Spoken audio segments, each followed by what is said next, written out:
আজকের দিনটা ডাব্লিউডাব্লিউই ইতিহাসে খুব শান্ত, কিন্তু ভক্তদের হৃদয়ের ভেতরে চলছিল এক অদ্ভুত ঝড়। হঠাৎ করে নোটিফিকেশন ভেসে উঠল, the rock is live on Facebook. কেউ বিশ্বাস করতে পারছিল না, কোনো ইভেন্ট নেই, কোনো ম্যাচ নেই, তবুও দ্য রক লাইভে ক্যামেরা অন হতেই দেখা গেল কোনো হাসি নেই, কোনো চেনা আত্মবিশ্বাসী ভঙ্গি নেই, শুধু একজন মানুষ গভীর চিন্তায় ডুবে থাকা। তিনি ধীরে ধীরে বললেন, আজ আমি এখানে এসেছি দ্য রক হিসেবে না, আমি এসেছি একজন ভক্ত হিসেবে, ঠিক তোমাদের মতো। তিনি কিছুক্ষণ চুপ করে থাকলেন, মনে হলো শব্দ খুঁজছেন। না, আসলে তিনি অনুভূতি সামলাচ্ছিলেন। তারপর বললেন, আমি জানি তোমরা কষ্ট পাচ্ছ, আমি জানি অনেক রাত ধরে ঘুম আসছে না, কারণ একটা প্রশ্ন মাথার ভেতর ঘুরছে, এটাই কি শেষ? তিনি নামটা উচ্চারণ করলেন, জন সিনা।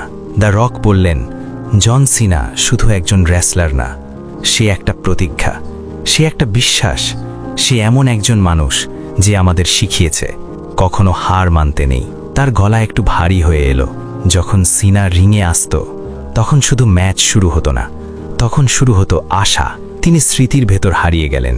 লাইট জ্বলত, মিউজিক বাজত, আর পুরো আরিনা একসাথে চিৎকার করত, let's go Cena, never give up. The Rock বললেন, আজ সেই রিংটা নীরব, আজ সেই এন্ট্রেন্স মিউজিকটা শুধু স্মৃতি। আজ অনেক ভক্ত ভাবছে, এই কি সত্যিই শেষ? তিনি ক্যামেরার দিকে সরাসরি তাকালেন। আমি তোমাদের কাছে কোনো প্রতিশ্রুতি দিতে আসিনি, কারণ কিছু প্রতিশ্রুতি ভেঙে গেলে খুব ব্যথা দেয়। একটু থেমে তিনি বললেন, কিন্তু আমি চেষ্টা করব। এই কথাটার পর লাইভে নীরবতা নেমে এলো।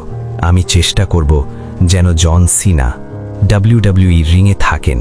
তার গলা এবার কেঁপে উঠল, কারণ ডাব্লিউডাব্লিউই শুধু একটা কোম্পানি না, ডাব্লিউডাব্লিউই একটা পরিবার, আর পরিবার থেকে কাউকে এত সহজে বিদায় দেওয়া যায় না।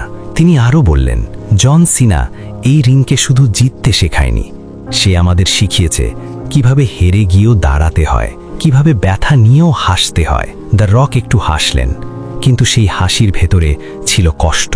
যতদিন এই রিংয়ে ভক্তদের শ্বাস আছে, ততদিন সিনার নাম বেঁচে থাকবে। তিনি ধীরে ধীরে বললেন, আমি জানি না আগামীকাল কি হবে, আমি জানি না ভবিষ্যৎ কি সিদ্ধান্ত নেবে।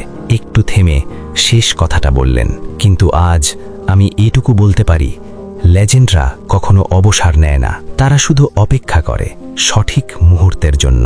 লাইভটা এখানেই শেষ হয়ে গেল, কিন্তু স্ক্রিন বন্ধ হলেও ভক্তদের চোখ ভিজে গেল, কারণ সবাই জানে এই গল্পটা এখনো শেষ হয়নি।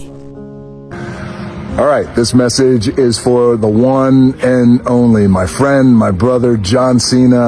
John, Saturday, December 13th. The time has come. You are wrestling your final match in your